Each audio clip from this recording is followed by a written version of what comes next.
Buenas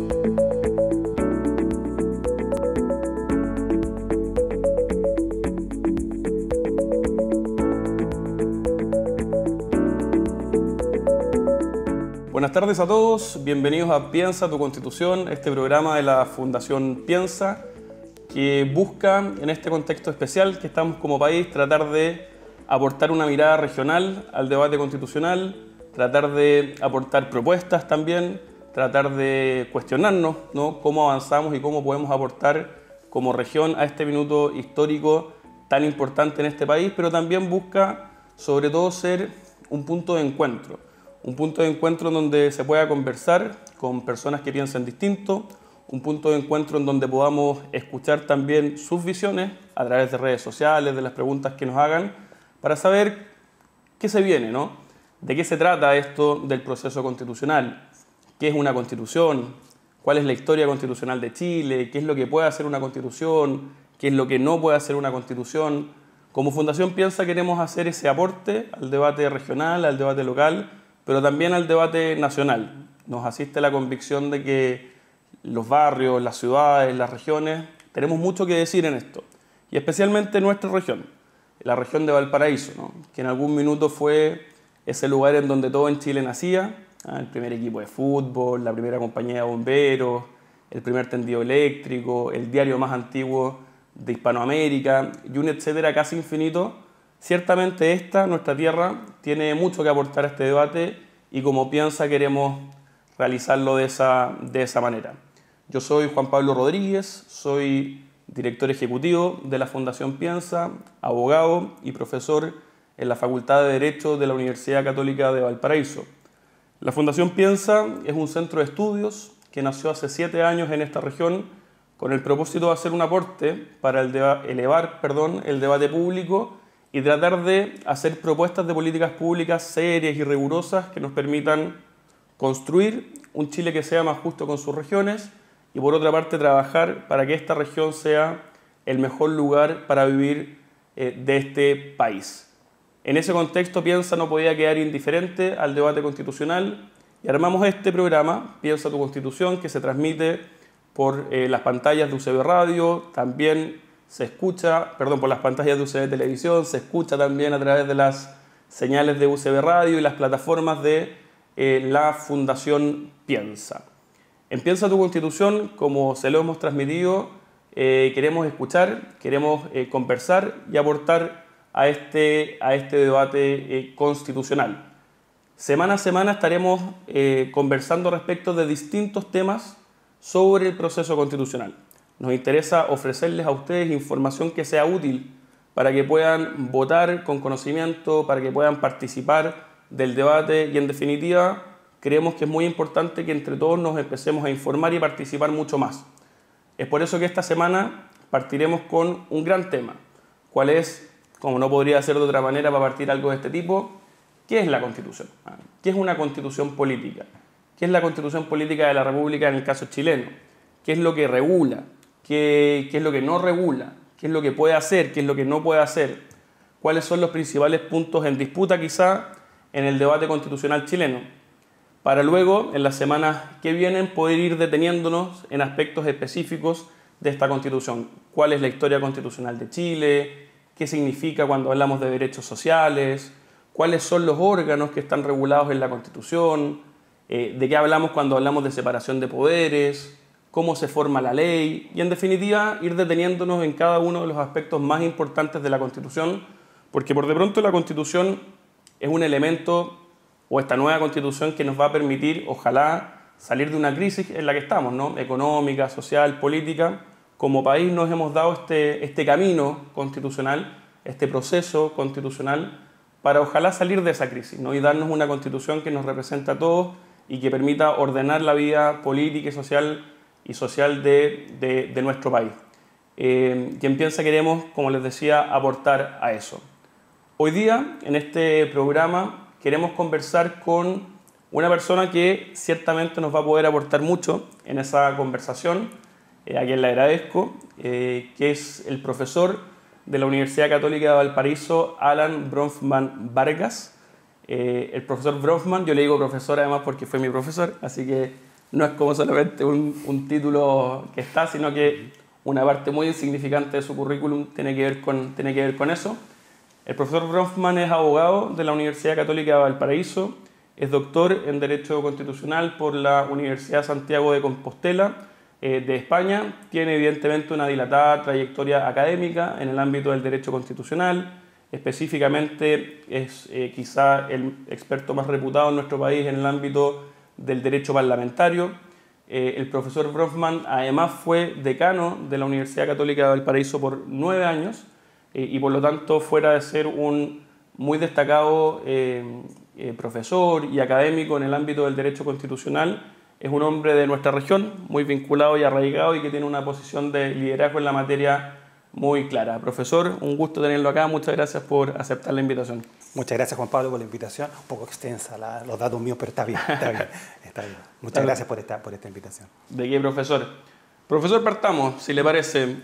Cuando uno, de un tiempo a esta parte, se instaló en el debate público, obviamente, la cuestión constitucional. Y eso no es algo normal, ¿no? La gente sabía que existe una constitución, a quienes nos ha tocado vivir en esta época, digamos, siempre ha entendido que hay algo que se llama constitución, nadie sabe bien qué es lo que contiene o de qué se trata. Entonces, una primera pregunta.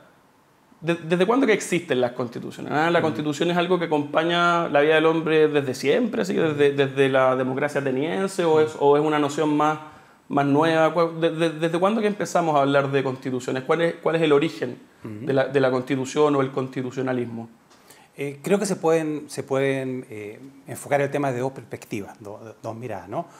Una, la idea del gobierno de las leyes, es una idea antigua, una idea que los mismos griegos tenían, Aristóteles discute sobre ella, Platón discute sobre ella, y al final terminan en la conclusión de que, pese a todas sus deficiencias, que el gobierno de la comunidad política se apoye más en leyes que en decisiones de los seres humanos. Porque los seres humanos tienen pasiones, se equivocan, en cambio las leyes fijan unas reglas objetivas, ¿no? Y que permiten el progreso de la comunidad política. Esa idea es muy antigua.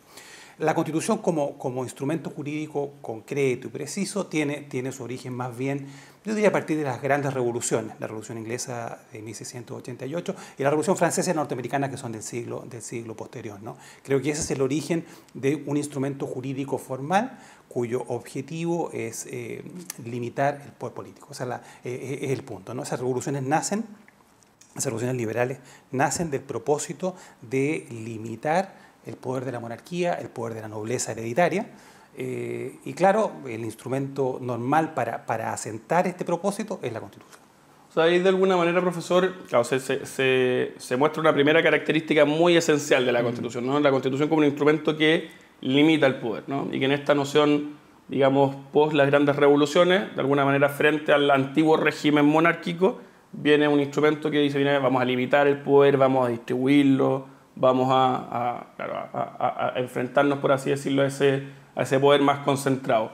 Y en ese rol, ¿no?, de limitación del poder, ¿cómo lo hace la Constitución? ¿Cómo regula ese poder? ¿Cómo lo limita? ¿De qué manera? Sí. Hay dos ideas ahí que son las fuertes. La primera idea, la primordial, es la separación de poderes. La separación de poderes es un desarrollo doctrinal, pero está basado en buena parte en la experiencia histórica inglesa, ¿no? Hay muchos autores que contribuyen a ella. Yo diría que los más señalados son John Locke por un lado y el Barón de Montesquieu por otro lado. La teoría del Barón de Montesquieu es la que sigue vigente hasta el día de hoy, ¿no? Él describe ya en el siglo XVIII, ya describe una organización política fundada en tres poderes, ¿no? Un poder ejecutivo, un poder legislativo y un poder judicial. Y más o menos, si leemos esa obra como digo, del siglo XVIII, lo que vemos son los poderes que tenemos ahora en nuestra Constitución, ¿no? Es el mismo esquema. A esa idea de separación de poderes, que es la principal y la más fuerte, que es responde a la idea del control del poder político por otro poder político. Esa es la lógica de Montesquieu, ¿no? Y bueno, la lógica de la política inglesa, ¿no? Frente a un poder que es el poder del monarca, otro poder que es el poder del parlamento, ¿no? Burguesía, nobleza, bueno, hay desarrollo histórico distintos en distintos países, pero básicamente enfrentar un poder político con otro poder político, neutralizar los abusos de poder mediante este mecanismo. Y la segunda herramienta son los derechos constitucionales, los derechos fundamentales. Venían de antes, hay algunas ideas respecto a esta idea de derechos fundamentales, pero lo cierto es que se entremezclan con esta idea nueva, ¿no? de un texto constitucional. Ya los norteamericanos en el siglo, bueno, los ingleses también tenían en el siglo XVII, los norteamericanos en el siglo XVIII, las colonias norteamericanas tenían lo que ellos llaman Bill of Rights, que son cartas de derechos, un listado de derechos. Y nuevamente, si tomamos esos Bill of Rights, esas cartas de derechos, las mismas que surgen en la Revolución Francesa, nos encontramos con un listado de derechos que es bastante parecido al que tenemos en nuestra Constitución en la actualidad, ¿no? Hay una relación tremendamente directa entre esos antecedentes y las constituciones, la nuestra y casi todas las constituciones del mundo. Y ahí, profesor, está súper, porque nos sirve para estructurar la conversa, ¿no? Por una parte está como todo este lado de, si uno le preguntara así, oigan, fácil, ¿de qué trata una constitución? ¿No? ¿Qué es lo que tiene que tener una constitución? Quizá uno podría decir, mira, dos cosas fundamentalmente, exacto, ¿no? Regulación, distribución del poder ejecutivo, legislativo, judicial, quién tiene el poder, quién toma la decisión, y por otra parte, este reconocimiento de ciertos derechos que nos pertenecen a las personas por el hecho de ser personas y que son un límite de la acción del Estado, ¿no? Derechos humanos, derechos fundamentales, en fin. Centrémonos quizá en lo primero, ¿no? Usted decía, bueno, esta distribución clásica en tres poderes, ejecutivo, legislativo y judicial. Está el presidente de la República, que es el, digamos, titular del poder ejecutivo, está el Congreso Nacional, que hace las leyes, por así decirlo, por el legislativo, y los tribunales de justicia, que es un tercero imparcial que resuelve las controversias que tenemos los hombres en sociedad y tenemos, digamos, tiene el poder para resolver esos conflictos. Si usted, mirando lo que dice nuestra Constitución sobre eso, y digamos nuestra historia constitucional y también quizá mirando la experiencia comparada, ¿qué cree o en qué cree que se podría avanzar, ¿no? Quizá en la nueva Constitución, o cuáles son quizá los puntos más en disputa, ¿no? Hay, por ejemplo, gente que habla, mira, tenemos que pasar de un régimen presidencial a uno semipresidencial o no, tenemos que, qué sé yo, incluir algunos órganos constitucionales nuevos. ¿Cree que hayan deficiencias especiales que tiene nuestra Constitución que haya que mejorar? O en términos más descriptivos quizá, ¿cuáles son quizá las principales discusiones que se da en esa parte de organizar el poder? Bueno, varias cosas. Yo diría que nuestra separación de poderes, nuestro presidencialismo, hay que considerarlo dentro de una categoría, una forma de gobierno problemática, que son los presidencialismos. Los presidencialismos tienen problemas, es una cuestión fundamental, ¿no? Y cuando se compara presidencialismo con parlamentarismo y se ven las estadísticas, normalmente las estadísticas, los datos, muestran que los parlamentarismos funcionan mejor. Hay que ver varias variables, porque claro, si mi base de comparación son parlamentarismos europeos con más cosas, ¿no? Con sociedades, con economía, con cultura, entonces claro, no es tan fácil hacer la comparación. Pero de todas maneras es claro que los presidencialismos tienen problemas, es evidente, ¿no? Cuando ayer o anteayer vimos un ejemplo de esos problemas, ¿no? Como se invade un poder legislativo aparentemente a instancias del poder ejecutivo. Claro, es una cosa un poco extraña, ¿no? Ahora bien, observaría en este contexto que nuestro presidencialismo, como otros tantos presidencialismos, tiene problemas. Yo lo que observo en nuestro presidencialismo en concreto es una dificultad para operar dentro de las reglas. Es decir, se han definido reglas, se definieron reglas en 1925, esas reglas tuvieron problemas y por lo tanto fue necesario introducir reformas en 1943, 1970. La Constitución de 1980 sigue esa línea, ¿no? Esa misma línea, ese mismo criterio de solución de problemas, que en el fondo es un concepto que se acuñó en Francia en los años 20, ¿no? Que es la racionalización del Parlamento. En el fondo es decir, bueno, vamos a tratar de controlar el poder del Parlamento. En 1980 sigue haciendo lo mismo que hizo la del 25, la reforma de 1943, la reforma de 1970. Intentar controlar, limitar el ejercicio del poder parlamentario. Y lo que observo es que al final, la Constitución de 1980 tiene un montón de problemas, en fin, pero de todas maneras fue reformada en 1989, fue reformada en el año 2005 y hay cerca ya de 40 reformas, ¿no? Del texto de la Constitución. Y de todas maneras seguimos en la misma, ¿no? Seguimos con los mismos problemas. Y uno ve que el poder del Congreso Nacional se desborda. ¿Sí? Todo lo que estamos viendo constantemente es un desbordamiento. Entonces, creo que el juicio que podemos hacer en nuestro presidencialismo es que esa herramienta o esa forma como se ha diseñado esos mecanismos de control del Congreso Nacional no están funcionando de la manera adecuada. Y eso creo que la mirada no solamente se puede extender a lo que son los mecanismos institucionales, lo que está en la Constitución, sino que esto tiene más elementos, ¿no? Y creo que una cuestión importante aquí son los partidos políticos. y la regulación electoral, ¿no? ¿Cómo configuramos esos partidos políticos? ¿Cómo nos hacemos competir, ¿no?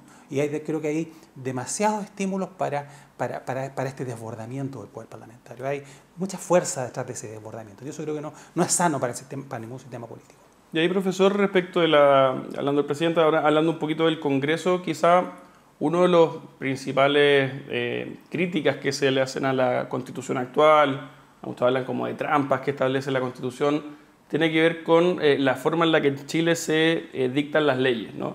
Y que existirían una serie de mecanismos contramayoritarios, ¿no? Que impedirían que las mayorías se puedan, en su legítima deliberación democrática, digamos, dictar leyes o por simple mayoría. Y eso tiene que ver con ciertos quórums que serían como muy calificados en el sentido que se pedirían muchos votos, ¿no? Para que se aprobaran determinadas leyes, con quizá algunas facultades que algunos consideran excesivas del presidente en el proceso de formación de la ley. Por ejemplo, comentarle a la gente, el presidente en Chile es un poco el que maneja la agenda legislativa a través de las urgencias. El presidente de Chile tiene, lo que a mí me parece bien, tiene iniciativa exclusiva, es decir, solamente el presidente de la República puede presentar proyectos que irrogan gasto fiscal. El presidente tiene una serie de mecanismos para subsanar cuando no se pueden aprobar determinadas leyes por falta de quórum, insistencias, puede observar, puede vetar un proyecto de ley, en fin. Suele acusarse y vinculado con la discusión del presidencialismo, ¿no? Como que en Chile el presidente tendría como excesivas facultades, sería como un hiperpresidencialismo, y por otra parte habrían como trampas que impiden que la voluntad mayoritaria no se pueda expresar. Yo ahí opino, pero solo para decir algo, pero yo creo que esa crítica de hiperpresidencialismo es más teórica que real. Yo creo que en los hechos el Congreso, y cabe ver la discusión legislativa de los últimos meses, sí tiene mucho poder y sí le puede hacer la vida muy difícil al presidente. No sé, profesor, ¿cómo ve usted eso, el Congreso, el proceso de formación de la ley, Sí. las principales discusiones que hay ahí? Trampas e hiperpresidencialismo. Lo enfoco así. Trampas. Creo que efectivamente cuando uno revisa el diseño de la Constitución, las discusiones que existieron y luego sobre todo el montaje de leyes en el periodo que va entre 1980 y 1990, creo que claramente existió la intención de generar una posición política ventajosa a partir del ordenamiento jurídico para un sector político del país. Creo que eso no tiene duda, ¿no? Para esto se utilizaron mecanismos que existen en otras constituciones, y tampoco aquí es nada, no se inventó desde la nada algo, no, se utilizaron mecanismos o algunos de nuestra propia tradición constitucional, como la iniciativa exclusiva o la urgencia, ¿no? Y se tomaron algunas cosas de la Constitución francesa, ¿no? Constitución francesa vigente hasta el día de hoy, ¿no?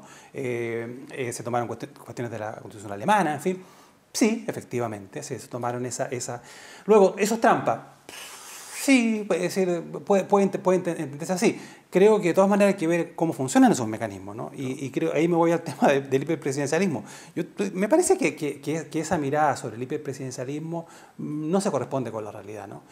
Los presidentes desde 1990 a la fecha se han enfrentado con al menos con una Cámara con una mayoría adversa, permanentemente, y al final, aun cuando se requieran quórum, en fin, esto, lo otro, sí, pero la verdad es que esos presidentes en el fondo tienen que negociar en el Congreso para sacar adelante su agenda legislativa, ¿no? Por mucho que el presidente tenga urgencia, la urgencia no significa los 30 días que están en la Constitución, significa al menos un año en el mejor de los casos, ¿no? En cada Cámara, en fin. Es un trámite mucho más lento. La iniciativa exclusiva, hasta hace poco, se ha perdido un poco esta práctica. Los parlamentarios planteaban iniciativas en el área de la iniciativa exclusiva pidiendo el patrocinio del presidente. Claro. Entonces, claro, sí, efectivamente en el papel parece un presidente muy fuerte, pero el poder de veto, lo mismo, el poder de veto es un tremendo poder. Sí, revise los vetos a ver si termina ese mismo juicio, ¿no? Yo no estoy tan claro que sea tan poderoso. Profesor, ahí sobre eso, porque yo creo que uno de los puntos que más está como quizá mitología o no sé, esto de que existan estas leyes de quórum calificado, orgánicas constitucionales que exigen más del 50% más uno. Sí. ¿Eso es normal en otras democracias más paradigmáticas, en otros ordenamientos constitucionales que se exija para determinados tipos de materias más del 50% más uno, o es un caso atípico el chileno? Buen punto.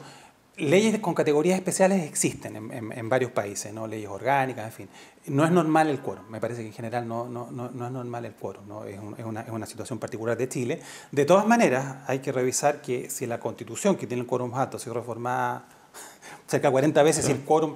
Otra cuestión es que políticamente sea complejo o que no se quiera modificar, que es otra historia, ¿no? Luego, creo que en la práctica sí existen categorías de leyes diferenciadas en otros países, es decir, que se toman en serio, ¿no? El caso más claro aquí es la Constitución del Reino Unido, ¿no? No es una constitución escrita, pero claramente ellos reconocen algunas leyes con mayor importancia que otras, ¿no? El mismo constitucionalismo español o el mismo constitucionalismo alemán, ¿no? No existen formalmente como quórum especiales, ¿no? Y en el caso chileno hay algunas de estas categorías que tienen, creo que la especial es la ley orgánica constitucional, esa es una categoría que hay que revisar, me parece sí o sí, ¿no? Pero las otras no son tan extrañas, las leyes interpretativas de la Constitución. Bueno, esa categoría surgió porque en la experiencia de 1925 a 1973 se implementó ya como una práctica, ¿no? Reformar la Constitución a través de leyes interpretativas sin tocar la Constitución, ¿no? Entonces, claro, por eso que existe, esa es la razón por la cual existe, ¿no? Y las leyes de quórum calificado esas no tienen un quórum especial, quórum en ejercicio, claro. Tampoco altera las mayorías políticas normales, no introduce un cambio en ese sentido. Entonces, en realidad, efectivamente, yo esa crítica la focalizaría en la ley orgánica constitucional, que efectivamente tiene un quórum especial, sin perjuicio de pensar que hay algún tipo de ley, como la ley orgánica del Tribunal Constitucional, la ley orgánica de votaciones populares y escrutinio, la ley orgánica constitucional de gobierno y administración regional, la ley orgánica constitucional de municipalidades, por poner un listado corto, ¿no? De leyes que sí creo que merecen un tratamiento político y jurídico especial. No sé si quórum, pero sí una consideración especial porque son piedras fundamentales de cualquier orden institucional, ¿no? Y profesor, porque de alguna manera en Chile suele señalarse como diagnóstico el que estamos, o que de un tiempo a esta parte se expresa una suerte de crisis de gobernabilidad, ¿no? Pareciera ser que la relación entre el Congreso y el presidente, tanto institucionalmente, pero también casuística o circunstancialmente, viene algo dañada. Hay quienes plantean como una forma de solucionar eso el transitar de un régimen presidencial a uno más parlamentario, semipresidencial, en el sentido de decir, mire, hoy día los parlamentarios de alguna manera no cargan con ninguna responsabilidad de sus decisiones, invento. Si es que presentan un proyecto y terminan sacando un proyecto que es de iniciativa exclusiva y que tiene gasto fiscal, bueno, al final el responsable del equilibrio fiscal es el presidente, por lo tanto no pone la responsabilidad allí donde quien tiene la decisión. Entonces, ahora, y es para introducir otro tema, porque y acá opino también, o sea, a mi juicio la cuestión de la crisis de gobernabilidad, en parte, más que con eso, con el régimen, que yo estoy de acuerdo, creo que además que Chile tiene una historia presidencialista en esto, tampoco hay que necesariamente siempre innovar en todo, por algo las cosas son como son. Creo que algo tiene que ver esta crisis de gobernabilidad con el cambio del sistema electoral en Chile. Nosotros hemos transitado un sistema binominal, igual era un sistema proporcional, pero que funcionaba de una determinada manera, pero transitamos hacia un sistema proporcional propiamente tal. Ahí quizá para explicarle a la gente, los sistemas, de la manera en la que uno elige a los parlamentarios, pueden ser, y en esto no es ninguno ni más democrático ni menos democrático, son modelos que siguen democracias muy paradigmáticas de manera distinta. Los sistemas mayoritarios, que tienden a privilegiar quien saca más votos, el primero o el segundo, y tienden a formar dos grandes bloques, como el gran pro que tienen es la gobernabilidad, y el gran contra que tienen es que hay determinados segmentos de la población, los que sacan 3, 4, 5, 7%, que no llegan al Congreso y por lo tanto esa parte de la población no está representada. Y por otra parte están pensemos en Estados Unidos, en Inglaterra, ¿no? Y por otra parte están los sistemas proporcionales, en los cuales lo que busca el legislador, lo que busca la ley es decir, mire, ojalá todos los grupos estén representados. El beneficio de esos sistemas es la representatividad, están todos los grupos, pero el gran contra que tienen es que hay tantos grupitos, para decirlo en sencillo, obviamente una discusión más compleja, que se hace más difícil ponerlos de acuerdo, se hace más difícil gobernar. Nosotros en Chile transitamos, ¿no?, con el cambio del sistema binominal a un sistema proporcional. Yo ahí veo elementos que han, y vinculado con otros temas, ¿no?, pero que han mellado, digamos, la posibilidad de gobernar en Chile. ¿Ve usted ahí un problema? ¿Cree que tiene algo que decir la discusión constitucional sobre esto? Sí, creo que es un tema central. Creo que es un tema, efectivamente, me parece que es una cuestión que hay un cambio reciente en la legislación electoral y ese cambio pretende enfrentar unos determinados problemas y creo que al final no avanzamos en la solución de esos problemas de representatividad. Creo que cualquier sistema democrático tiene que revisar y ser riguroso en el examen de su representatividad. Y en ese sentido, me parece que la representatividad de estas listas de parlamentarios, ¿no?, en las cuales son los partidos los que eligen los integrantes de estas listas. Y claro, hay toda una fórmula matemática que es el sistema Duont, que es el que tenemos acá, que es el mismo que teníamos antes de 1973. Al final, creo que la distancia que se genera entre los representados y los representantes en relación con los diputados y senadores, creo que se incrementa. Creo que se incrementa. Además, desde el punto de vista de la mirada regional, ¿no? Creo que eso favorece la concentración de poder, ¿no? La concentración de poder. Me parece importante que el voto de los ciudadanos pueda premiar o castigar a los partidos políticos, pueda premiar o castigar a candidatos. Y con el actual sistema de representación proporcional eso es muy difícil, ¿no? Tenemos una masa, ¿no? Sí. Me representa a la izquierda, me representa a la derecha, me representa al centro, pero no tenemos la posibilidad de con nuestro voto castigar o premiar. Y en ese sentido creo que los sistemas mayoritarios son mejores, ¿no? Son mejores. Por lo menos obligan a los partidos a elegir a personas, a candidatos que tengan una relación directa con el territorio electoral que están representando, ¿no? En Chile hay senadores que no conocen las ciudades que representan, así de dramático, es decir, no se ubican en esas ciudades. ¿Y por qué? Bueno, todos lo sabemos, ¿no? Porque no son de esas ciudades, esa es la explicación, ¿no? Entonces, eso me parece que es un tremendo daño para la representatividad, ¿no? Yo quiero una persona que conozca, que tenga una oficina, que es de toda la vida acá, ¿no? Claro. Y además se transitó hacia, que podría no haber sido necesariamente así, yo creo que eso fue más por una realidad política del número de escaños que se necesitaban y para los diputados en ejercicio no habían afectado, pero se transitó de distritos más chiquititos a megadistritos, ¿no? Sí. Hoy día, por ejemplo, en la región de Valparaíso hay 2 grandes distritos, lo que es la Quinta Costa, por así decirlo, y la Quinta Cordillera. Y eso hace más difícil aún, ¿no?, esta vinculación del parlamentario con su territorio, ¿no? Efectivamente, sí. Bueno, casi todas las reformas electorales hay que entender que las realizan las personas que resultan beneficiadas por el sistema electoral. No. El diputado y senador que está votando una reforma electoral está votando una reforma electoral que atañe a su propia elección. Una cosa lógica, ¿no? Sí. Normalmente, hasta donde yo sé, tienen como componente central el hacer crecer la torta, ¿no? La torta no es que se distribuya la torta distinto, sino que lo que se hace es crecer la torta. Y de modo tal que... Y lo cierto, me parece que el sistema actual es mucho más cómodo para las negociaciones de los partidos políticos, pero 1000 veces más cómodo. En el sistema anterior, cada territorio electoral es una discusión. Si vamos a ir en lista, candidato fuerte, 2 candidatos fuertes, un candidato débil, claro, y eso al final creo que el actual sistema favorece mucho a los partidos y creo que baja la competitividad. Un sistema mayoritario es tremendamente arriesgado, ¿no? Es tremendamente arriesgado. El candidato que tú pones ahí te la estás jugando. No puedes poner un candidato débil, ¿no?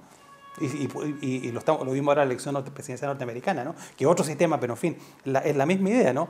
Ojo, que un par de votos de diferencia te pueden llevar, puede ser la diferencia entre tener una representación y no tenerla, ¿no? Entonces, claro, la competitividad es muy alta y creo que eso al final es arriesgado, es incómodo para los partidos, los complica porque tienen que elegir candidatos de los territorios, y si lleva un candidato que no es del territorio, bueno, ellos verán, correrán el riesgo, ¿no?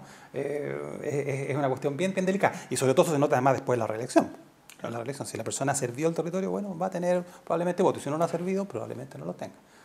Tal cual. No, súper interesante, profesor. Le propongo pasar ahora como al segundo gran tema. Estábamos conversando ahí sobre esta primera parte que tienen las constituciones, ¿no? Todo lo que es organización del poder, distribución del poder, presidente, tribunales, congresos, cómo se distribuye el poder. Y hablamos un poquito de la distribución horizontal. No vamos a entrar en la conversa hoy día, probablemente lo vamos a tener en otra semana. Todo lo que tiene que ver con la distribución vertical del poder, ¿no? Cómo distribuimos territorialmente el poder en nuestro país, cómo las regiones, las municipalidades pueden tener más competencias, recursos, cómo acercamos la toma de decisiones a las personas para que, en definitiva, quien toma la decisión pueda tener mejores elementos para tomar mejores decisiones y también que la gente de las ciudades, barrios, regiones se sienta más involucrado en la discusión pública, todo lo que se denomina como el proceso de descentralización, que por de pronto en la Fundación Piensa tratamos de empujar como uno de los elementos centrales de la discusión constitucional que se aproxima. Entonces tenemos una primera parte que es organización del poder y hay una segunda parte esencial a las constituciones, ¿no? Que tiene que ver con esta noción de reconocer ciertos derechos fundamentales, derechos humanos que las personas tenemos y que son un límite al poder del Estado. Entonces, profesor, si ahí nos puede, en términos como descriptivos, contar un poco de qué hablamos cuando hablamos de derechos fundamentales, qué es lo que dicen las constituciones. Sí, perdón, que un aviso respecto a lo anterior, ¿no? la representatividad se ve fortalecida por esa distribución vertical del poder, Claro. claramente. Es una respuesta que los norteamericanos inventaron hace 200 años con el federalismo y que para mí está clarísimo, ¿no? Que claro, quieres que las discusiones políticas conciernan a tu territorio. Bueno, federalismo, esa es la respuesta, ¿no? ¿Cuánto tiempo en Chile se estuvo discutiendo y veíamos las noticias de Transantiago, ¿no? Transantiago. Oiga, y hay un señor de Magallanes o de Arica o de Antofagasta. Bueno, No, cambiemos de tema, ¿no? Y hay temas que nos atañen mucho más de manera mucho más cercana, ¿no? Bueno, voy a derechos fundamentales. Los derechos fundamentales nacen en un contexto histórico, se desarrollan en estas grandes revoluciones, revolución inglesa en parte ellos no son especialmente fuertes en este punto, o más bien de otra manera, más que fuertes o débiles. Y luego la Constitución norteamericana, la Constitución francesa, la Declaración de Derechos del Hombre y del Ciudadano, ¿no? Esos primeros derechos tenían que ver con el contexto político en el que surgen, ¿no? Son derechos que pretenden asegurar unos ciertos grados de libertad para un grupo determinado de la sociedad, que era un grupo fundamentalmente de propietarios, usar la palabra en sentido amplio, ¿no? Burguesía, o como quiera llamarse, clase comerciante, en fin, unas personas que tenían un cierto grado de ilustración y tenían ciertos medios para vivir, ¿no? Esos primeros derechos son el núcleo más clásico de los derechos fundamentales, siguen siendo hasta el día de hoy los presentes en casi todas las constituciones, y los derechos que la Constitución más ha desarrollado en términos de su tutela, ¿no? Es decir, lo que hoy día vemos que el recurso de protección que tenemos en Chile funciona, sí, claro, y funciona bien, especialmente respecto a estos derechos, ¿no? Tenemos igualdad ante la ley, protección de la vida privada, protección de la honra, libertad de expresión, en fin, un listado de derechos clásicos de libertad. En la historia, la siguiente etapa, la historia de los derechos fundamentales, es algunas constituciones que consideran que este listado de derechos es insuficiente. Y tenemos ahí dos constituciones, la mexicana y la de Weimar, la Constitución de la Alemania, una vez finalizada la Primera Guerra Mundial, ¿no? Que son constituciones que incorporan lo que se denominan derechos sociales. Estamos hablando de la segunda década del siglo pasado. Estos derechos sociales pretenden asegurar unas ciertas condiciones mínimas para el disfrute de la libertad, ¿no? Y aquí hasta aparece el derecho a la educación, el derecho a la salud, a la seguridad social y otros derechos de estas características. La experiencia en estas materias creo que los mismos alemanes lo reflejan bien.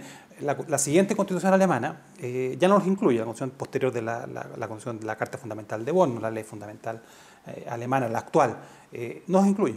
Es decir, ellos no sacaron esos derechos sociales de la Constitución y lo que tienen sí es una protección del Estado de Derecho con una cláusula de Estado social de Derecho, ¿no? que cumple una función jurídica importante. Ahora bien, y la experiencia mexicana, bueno, ahí lo dejo a juicio a cada cual, ¿no? Pero efectivamente esos derechos están en la Constitución, pero claro, pero eso ¿qué tiene que ver con el nivel de vida, con las prestaciones? Van por cuerdas separadas. Luego se sigue avanzando en la constitución de derechos y hay nuevos derechos, derechos al medio ambiente, en fin, derechos de la colectividad, de la comunidad, claro, y se van ahí desperfilando un poco, o sea, ese contenido inicial, ¿no? Que tenía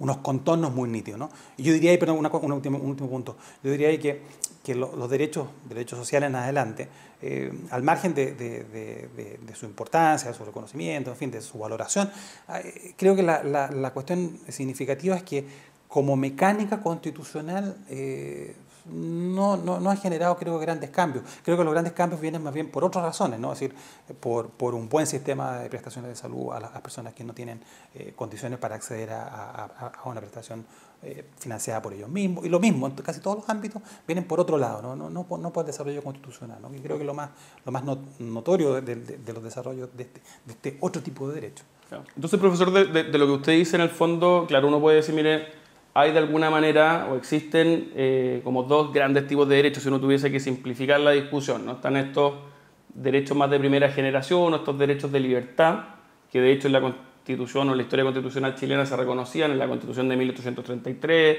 en la de 1828, en las primeras constituciones que tuvimos, en donde quizá la diferencia estructural con los otros derechos es que lo que significan para el Estado es un deber de abstención. O sea, el Estado, mira, me respeta mi libertad de desplazamiento, mi derecho de propiedad, la igualdad ante la ley, el que yo me pueda juntar con quien yo quiera, y por lo tanto el Estado dice, yo te lo respeto, son los denominados derechos civiles y político, ¿no? Nadie discute que en la actual discusión, así como en todas las constituciones o en nuestra historia constitucional, esos derechos vayan a estar consagrados, ¿no?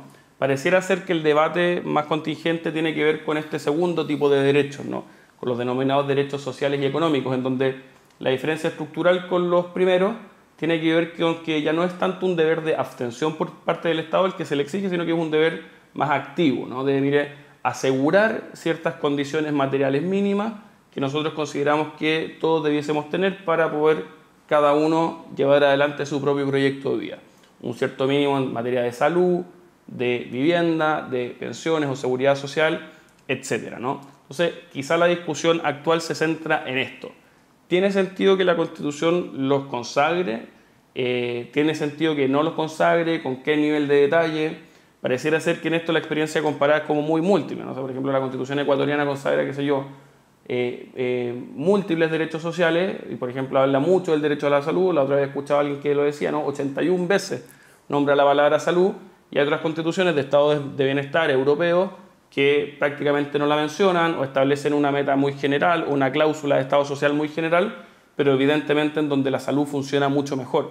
Aquí voy con esto, ¿no? Que creo yo en lenguaje coloquial que acá es bueno no vender humo, ¿no? O no vender la pomada respecto de qué es lo que puede hacer y no puede hacer una constitución. No obstante, evidentemente todos queremos avanzar en materia de salud, pensiones, seguridad social, vivienda, como no podría ser de otra manera, pero pareciera ser que el lugar más propio para tener esa discusión de detalle no es tanto la Constitución, sino que es más bien la ley, las decisiones de gobierno. ¿Eso usted lo ve así, profesor? Sí, bueno, yo hoy distinguiría en el ámbito de los derechos sociales dos cuestiones. Uno, los derechos sociales en tanto sociales. Es decir, que en el fondo lo que tenemos en la cabeza, ¿no? Queremos que las prestaciones de educación para los niños que tienen menos recursos sean las mejores, ¿no? Propiamente. Y los casos de justicia individual, que los dejo apartados y después lo comento. En tanto social, la pregunta es, bueno, ¿cuál es tu objetivo? ¿Tú quieres que los establecimientos educacionales chilenos públicos, ¿no? Los financiados por el Estado, sean buenos? Que los chicos que estudian en esos establecimientos tengan buenos puntajes en la PSU, PTU o lo que sea, ¿no? Que no es así, que normalmente están en último lugar, ¿no? Perfecto. Y la pregunta que yo formularía es, ¿tú quieres solucionar eso con la Constitución? Con un artículo de ¿cuánto? De 4, 5, 6 párrafos. ¿Quieres solucionar? Yo no creo en la magia. Así creo que, por supuesto, que ese es un problema, y estoy de acuerdo que hay que abordarlo y que es prioritario, que no puede ser que justo la peor educación sea la educación que reciben las personas con menos recursos, ¿no? Por supuesto, pero yo no veo al juez solucionando ese problema. El juez con su martillito y con su constitución no va a solucionar, ni con un artículo mágico, ni con nada, ¿no?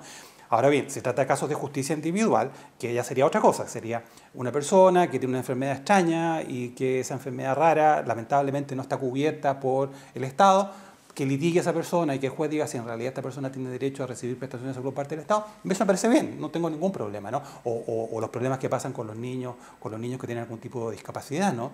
Que tienen problemas para... Bueno, que el juez diga, bueno, mira, yo aquí golpeo con mi martillito y soluciono el asunto, ¿no? Tiene sentido, ¿no? Como casos de justicia individual. Pero como digo, en cuestiones sociales no tiene mucha lógica pasarle el problema a un juez que no tiene las herramientas para resolverlo. Incluso en el supuesto de que tuviese recursos, ¿no? Tampoco tiene sentido intentar solucionar problemas de salud pública a través de un juez. Claro, y de alguna manera también existe un riesgo de sustraer de la deliberación democrática futura, llevando muchas cosas a la Constitución actual, y dejándole esa decisión a los jueces, que no tienen ni la legitimidad democrática para eso, no tienen tampoco el conocimiento técnico, no cargan con la responsabilidad fiscal. Entonces, pareciera ser que son decisiones más políticas, bien entendido, ¿no? De los gobiernos y de los congresos, y si es que uno en el fondo pone a fuego en la Constitución una serie de detalles infinitos, eso, claro, va a impedir que en el futuro las personas, ¿no? A través de nuestro voto y elegir a través de distintos programas de gobierno, distintos énfasis, puedan ir modificando un poquito el curso de hacia dónde van las cosas, ¿no? Y de repente, mire, queremos programas de gobierno con un énfasis más social, después quizá a propósito de una crisis económica queremos programas de gobierno más de reactivación económica, entonces pareciera ser que acá también pesa al lenguaje de derechos, que obviamente es muy atractivo, se esconde un riesgo de sustraer de la deliberación democrática temas muy importantes. De alguna manera pareciera ser que algunos no quieren como una suerte como de constitución de revancha, ¿no? De dejar en la Constitución todo su programita de gobierno que quieren, claro, en vez de tener la Constitución como un diseño que permita que esos programas se disputen las elecciones periódicamente, ¿no? Efectivamente, así es, sí.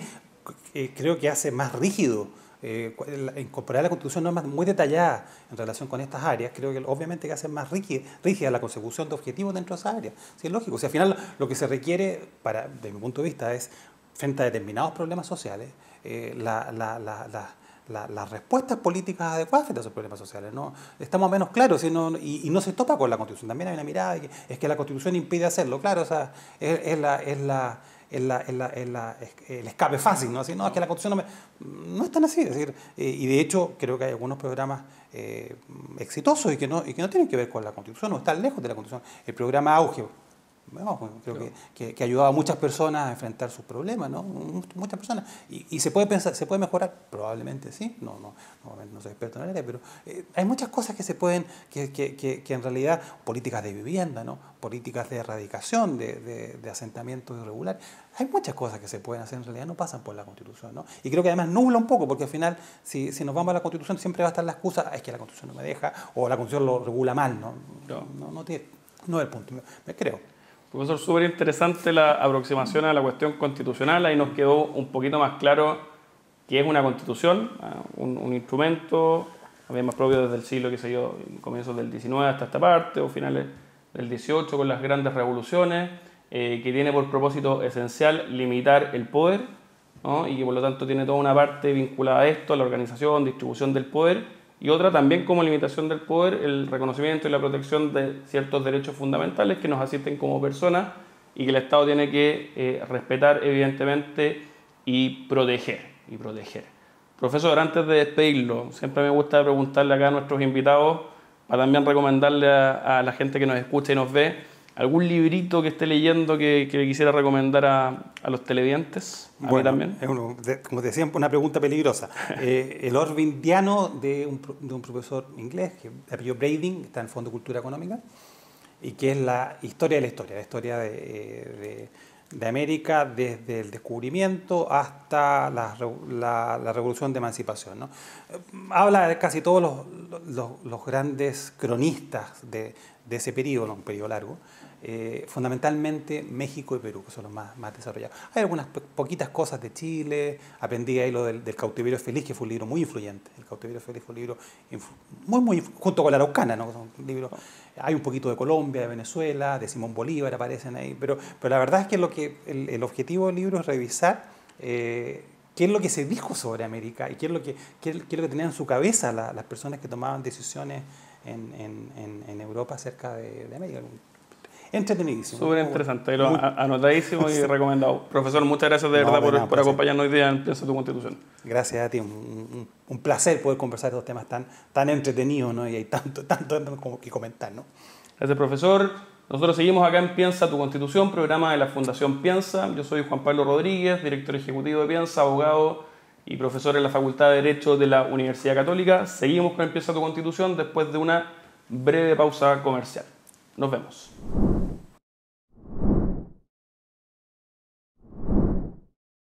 Hola a todos, bienvenidos de vuelta a Piensa tu Constitución, este programa de la Fundación Piensa, a través del cual queremos ser un aporte y una mirada regional al debate constitucional, pero también queremos ser un punto de encuentro para escuchar diversas miradas y también escucharte a ti, tus preguntas, visiones y comentarios que tengas respecto de este proceso que estamos partiendo como país y que el 11 de abril elegiremos a 155 chilenas y chilenos para redactar una nueva constitución. Yo soy Juan Pablo Rodríguez, director ejecutivo de la Fundación Piensa, abogado y profesor de la Facultad de Derecho de la Universidad Católica de Valparaíso.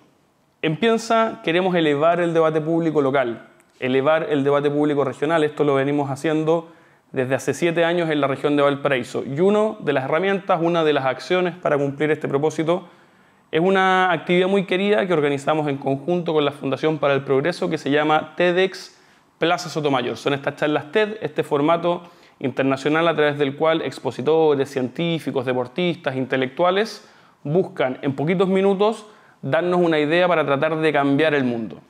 Este año nuestras TEDx Plaza Sotomayor 2020 tuvieron por hilo conductor el coronavirus. ¿De qué manera se va a modificar nuestro comportamiento y la humanidad luego de esta pandemia? ¿Cómo nos afectará en el ámbito de la cultura, de la ética, de la adaptabilidad de nosotros como personas? ¿Qué tanto van a cambiar las cosas? Un elemento central de esto tiene que ver con cómo se van a adaptar las empresas a esta nueva realidad post-coronavirus, y para esto nos acompañó este año, y quiero presentárselos, Gregorio Echeverri, con su charla Transformación Digital y Adaptabilidad en el Mundo Reciente. Gregorio Echeverri es profesor en la Cátedra de Liderazgo Estratégico y Transformación de Organizaciones en la Universidad Adolfo Ibáñez y cuenta con amplia experiencia en gestión de cambios de ONGs e instituciones educacionales. Gregorio Echeverri es máster en la Universidad de Warwick, en Reino Unido, el año 2013, y a través de esta charla y este TEDx Plaza Sotomayor, Gregorio Echeverri nos contará cómo cree él que las empresas se van a adaptar a esta realidad post-pandemia. Los dejo con Gregorio.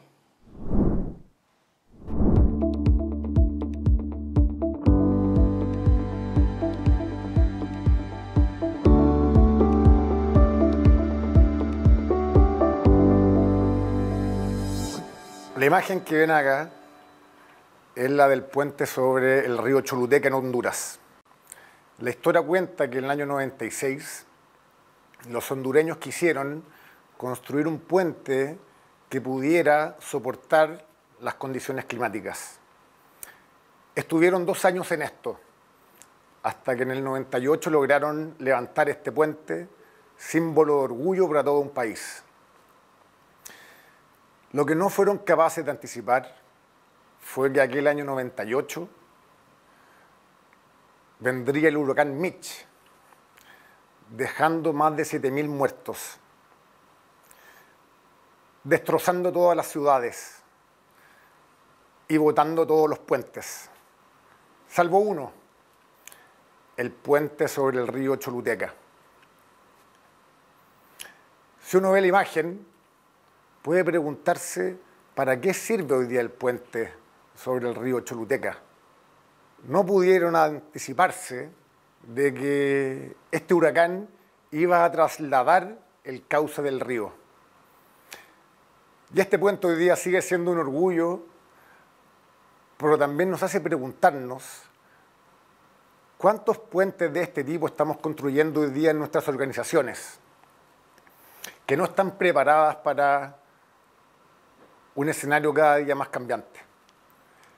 Los cambios generan mucho desequilibrio. Durante el último año en Chile hemos estado expuestos a una gran crisis que ha removido la forma en cómo estábamos acostumbrados a funcionar, que ha removido los cimientos más profundos de nuestra sociedad. Y por lo tanto, tenemos un problema. Y estos problemas generan desequilibrio, tensión y el desafío para los liderazgos. ¿Cómo sostenemos este desequilibrio? Las tesis llegaron a generar desequilibrio en los hombres. ¿Por qué? Porque comenzó una voz fuerte que empezó a clamar por mayor participación e igualdad. Los hombres nos estamos viendo amenazados. La autoridad, que hace un par de años atrás podía hacer lo que quería y en donde básicamente daba instrucciones, hoy día ya no puede seguir haciendo lo mismo. Hoy día no estamos dispuestos a que un animador de televisión le corte el pelo en vivo y en directo a un trabajador. Las élites se encuentran ultramente desafiadas en un permanente desequilibrio, donde algunos quieren mayor igualdad y otros piden menos populismo. La tecnología llegó a irrumpir todas las industrias, generando desequilibrios para los modelos de negocio, para las personas que estuvieron acostumbradas a trabajar durante mucho tiempo con lápiz y papel. La nueva fuerza laboral, que hoy día busca otras cosas que las que buscaban anteriormente. Mayor libertad, mayor flexibilidad. Tener más espacio para hacer otras cosas. Hoy día también está generando desequilibrio en las empresas. Pedro, que toda su vida estuvo acostumbrado a trabajar desde las 9 de la mañana hasta las 6 de la tarde en su oficina, sin ver a los niños durante toda la jornada. Hoy día se encuentra lidiando con el teletrabajo, lidiando con las clases de sus niños, teniendo que compartir un montón de roles que históricamente él le asignó a la mujer. Porque desde chico, en su cabeza siempre pensó que la responsabilidad de la crianza tenía que ver con la madre. ¿Cuál es su tentación? Volver al equilibrio anterior. Y está contando los minutos para poder volver a su oficina antigua. Y que todo vuelva a la antigua normalidad. En estos contextos de cambio, de dificultad, de incertidumbre, de desequilibrio, aparece el desafío para los liderazgos. Si todavía estamos esperando que el liderazgo tenga que ver con dar respuestas, con entregar soluciones y con resolver los conflictos que enfrentamos, hoy día somos conscientes de que el liderazgo tiene otra función. Como lo hemos visto en Chile, existen múltiples interpretaciones de la realidad actual.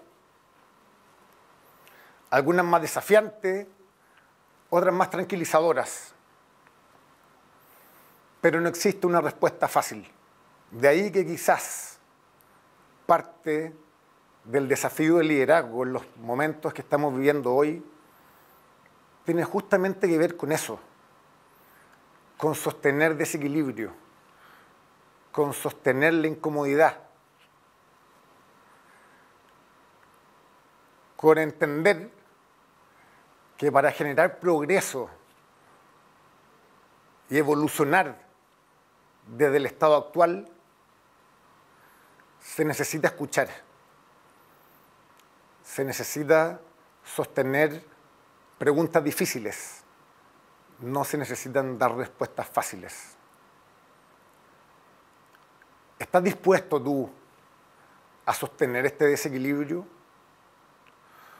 ¿O también quieres volver rápidamente a la normalidad, a tu oficina, ya que tu señora se siga haciendo cargo de la crianza de tus hijos? Gracias.